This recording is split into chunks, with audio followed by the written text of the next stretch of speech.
Lansdowne Primary in Cape Town, and Brian Evan in Johannesburg, and the Vienna International School. He completed his matric in Hilton College, and after spending 1 year at Varsity College Sandton, he pursued film and production studies at AFDA in Johannesburg.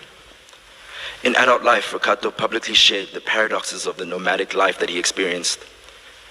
He spoke of his transient life, leading him to embrace the experience of being in spaces where he was generally not expected to be in. It bred his deep love of travel. He saw travel as a need and shared that he would feel depressed in the absence of travel. On the other hand, he lamented the sense of constant disconnection which he associated with moving from place to place in his youth. Influenced by the beauty of the late 80s hit song, I Love You Daddy, Ricardo's parents, Sheikhs Mutondi Makaro and Louisa Zondo, named him after Ricardo, the brilliant Cape Town muso who sang the ballad. True to this connection, Ricardo loved his daddy and battled with the tragedy of losing him when he was just 19. From early on in his life, Ricardo's distinct curiosity about the unfoldings of life was quite evident. He wished to be involved in understanding what was going on and yearned to contribute to making things better. Whereas it became a running joke in the family that Riky was constantly calling out the adults to the reprimand, "Why was I not told?" This is also a deep reflection of his need to be truly connected and not remain on the surface of relationships. He revered his grandmothers, Koko Mames and Maguks. At the age of 92, Koko Mames stands witness today to the departure of a deeply loved grandson.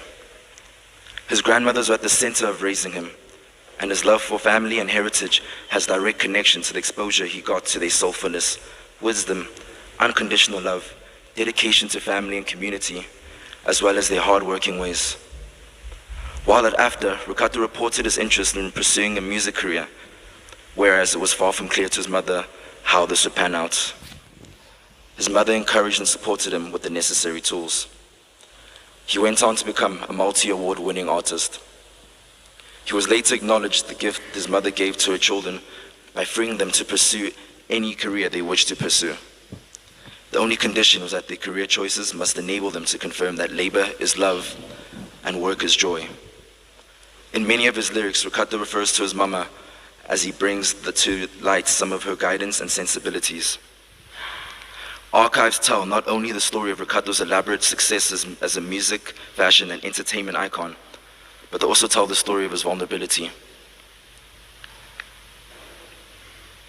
He grappled with fears and challenges which confounded him as a celebrated artist and personality. His ability to speak about the darkness and pain he journeyed with, addiction to drugs and alcohol, and the never-ending journey of recovery gives us a glimpse of this part of Ricardo's life. Archives also abound with the record of Ricardo's love. He loved family.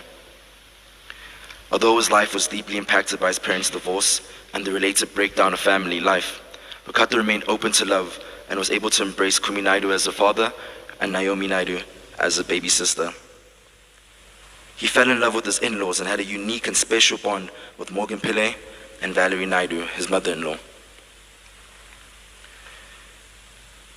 In profound ways, he was at all times a son to his mother's sisters and a brother to their children. He valued his Makato lineage highly and allowed his heart to swell with love for his aunts, uncles, and cousins. Ricardo's ineffable love for Bianca, Jordan, and Mike is nothing short of inspirational.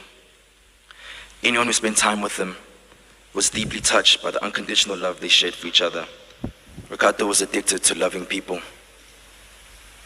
He cared about suffering around the world and cared especially about the people of Africa.